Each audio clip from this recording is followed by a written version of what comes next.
Så jag lener meg tilbake, livet mitt er deilig. Fyll din kopp, fyller den til topp.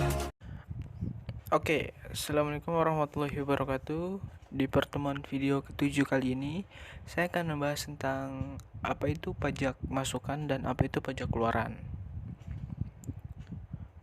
Sebelum kita lanjut ke materinya, di sini materi yang saya bahas atau saya ambil itu semua bersumber di www.harmony.co.id. Oke, langsung saja kita ke materinya. Bagi Anda yang sedang menggeluti dunia bisnis dan berstatus sebagai PKP atau pengusaha kena pajak, pasti sudah sangat tidak asing dengan PPN, yaitu pajak pertambahan nilai. Namun di dalam PPN juga terdapat istilah PPN masukan dan PPN keluaran. Mungkin banyak dari Anda belum mengetahui bagaimana penjelasan dan cara menghitung dari PPN masukan dan PPN pengeluaran. Berikut penjelasannya. Di sini nilai PPN atau pajak pertambahan nilai masukan lebih besar dari PPN keluaran, maka nilainya bisa dilakukan kompensasi atau biasa digunakan sebagai kredit untuk masa pajak selanjutnya. Di sini ada penjelasan tentang PPN masukan dan PPN keluaran. Apa sih PPN masukan dan keluaran? PPN masukan adalah pajak yang telah dipungut oleh PKP atau pengusaha kena pajak pada saat pembelian barang atau jasa kena pajak dalam masa pajak tertentu. Pajak masukan dapat dijadikan kredit pajak untuk memperhitungkan sisa pajak terutang.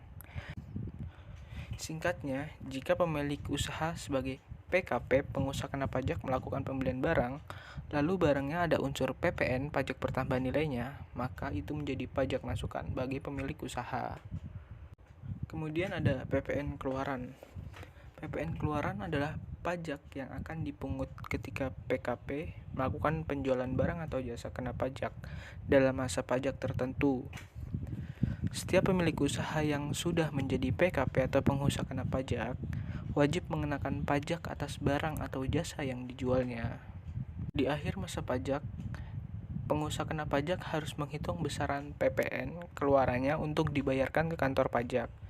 Jika pengusaha kena pajak memiliki saldo pajak masukan, maka saldo tersebut dapat dikreditkan atau dikurangi dari besaran PPN keluarannya dalam masa pajak yang sama.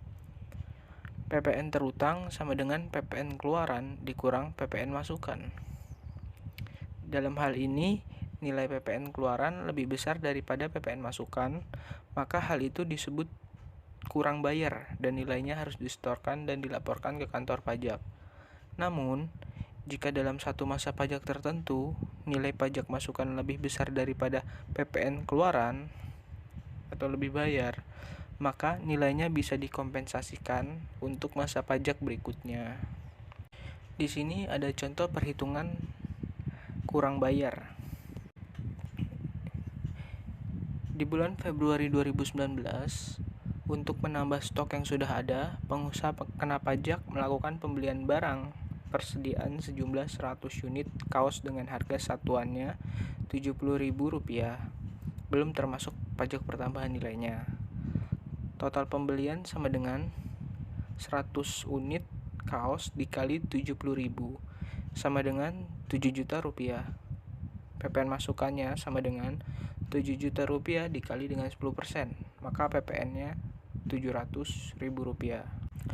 Lalu di bulan yang sama juga, PKP berhasil menjual barangnya sebanyak 80 unit dengan harga jual Rp100.000, belum termasuk PPN.